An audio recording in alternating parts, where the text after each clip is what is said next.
ठाकुर भक्ति विनोद कहते हैं कि ये जो हमारा शरीर है अविद्या का जाल है। ये शरीर अविद्या का जाल अनेकों प्रकार की दुर्गति कराने वाला है। तो ये शरीर है। आप विचार करो, हम दिन में 24 घंटे में से शरीर के लिए कितने घंटे निकालते हैं? लगभग 22-23 घंटा शरीर के लिए। शरीर को खिलाना पिलाना सुलाना एंजॉयमेंट कराना, शरीर। ये शरीर अविद्या का जाल है। कुलशेखर आलवार कहते हैं शरीर व्याधि मंदिरम सत्संधि जर्जरम। शरीर रोगों का घर है। सबसे बड़ी प्रॉब्लम जो है ना, ये शरीर है। एक बात समझ लीजिए, जब तक ये शरीर है हम प्रॉब्लम से मुक्त नहीं होंगे। कुछ लोग कहते हैं यार मेरी प्रॉब्लम है। प्रॉब्लम तब तक रहेगी। एक प्रॉब्लम का सॉल्यूशन हुआ तो 5 आकर खड़ी रह जाएगी। और ये प्रॉब्लम कब तक रहेगी? जब तक ये शरीर है। और ऐसा मत समझिए ये शरीर छूट जाएगा तो बस खत्म सब कुछ। ये छूटा तो दूसरा मिलेगा, दूसरा छूटा तीसरा मिलेगा।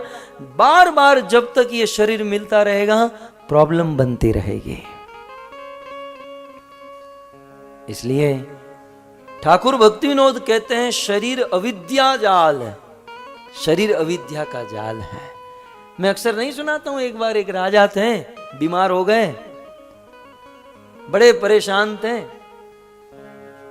उनकी बीमारी दूर ही नहीं हो पा रही थी। एक दिन बहुत बड़े वैद्य आए, राजा का हाथ देखा और कहा कि एक उपाय है। बोले क्या? बोले किसी सुखी आदमी का कुर्ता समझते हैं? किसी सुखी आदमी का कुर्ता इनको लाकर पहना दो, इनका रोग ठीक हो जाएगा।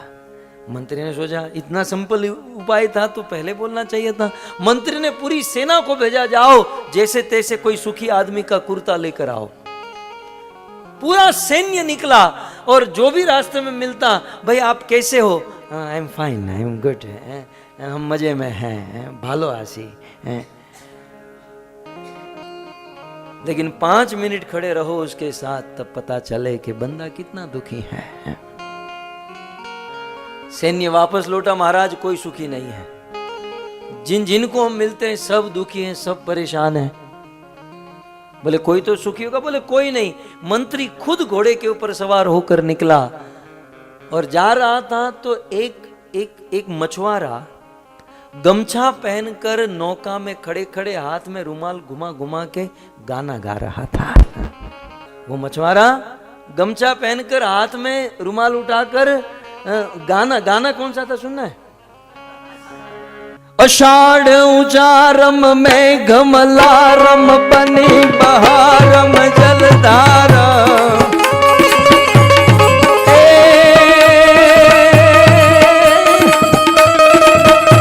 आषाढ़ उचारम में घमलारम बनी बहारम जलधारम। दादूर डकारम मयूर पुकारम तड़िया तारम विस्तारम।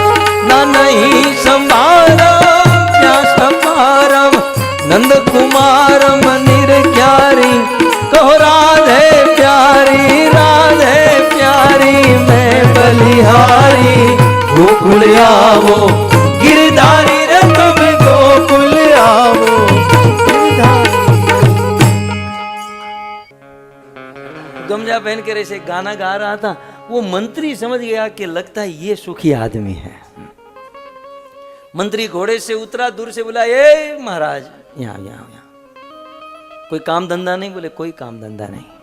बोले आप खुश हो? बोले बिल्कुल खुश हूं, मौज में मौज, आनंद में। अब फिर मुझे एक भजन याद आ गया, सुना। जो आनंद संत फकीर करे, जो आनंद, शब्द के ऊपर ध्यान दीजिए। जो आनंद संत फकीर करे, वो आनंद नाही अमीरी में। हमारे देश के संतों ने कहा कि जो आनंद, जो सुख संत फकीर करते हैं वो अमीरी में नहीं है। और वो हमको पूछो, पिछले 10 दिन से जो हम आनंद कर रहे हैं भक्ति में, भजन में, साधु संत जो आनंद करते हैं वो आनंद और कहीं नहीं है। उस आदमी ने कहा कि मैं बिल्कुल सुखी हूं। तब उस राजा के मंत्री ने कहा कि हम आप ही को खोज रहे थे, आपका कुर्ता हमको दे दो, वो राजा को पहनाना है। तब उस आदमी ने, गुजराती ने कहा कि कुर्ता नहीं है इसीलिए तो सुखी हूं, कुर्ता नहीं है इसीलिए तो मैं सुखी हूं। इस दुनिया में जितने भी कुर्ते वाले हैं सब लोग दुखी हैं। कुर्ता और कोई नहीं, ये हमारा शरीर ही कुर्ता है। और राजा और कोई नहीं, आत्मा ही राजा है। भक्तों, इस संसार में आत्मा तब तक दुखी रहेगी जब तक यह देह, यह शरीर बदलती रहेगी, क्योंकि यह शरीर अविद्या का जाल है।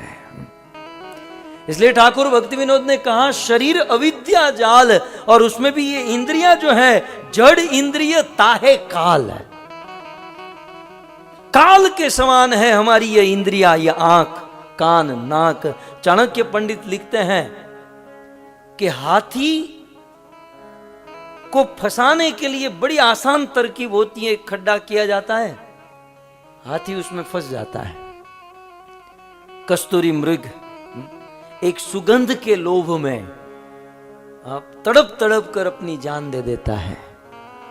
ये 5-6 पशुओं को उन्होंने गिनाया कि एक एक इंद्रियां इनकी काम करती हैं, लेकिन फिर भी ये पशु लोग तड़प तड़प कर मरते हैं।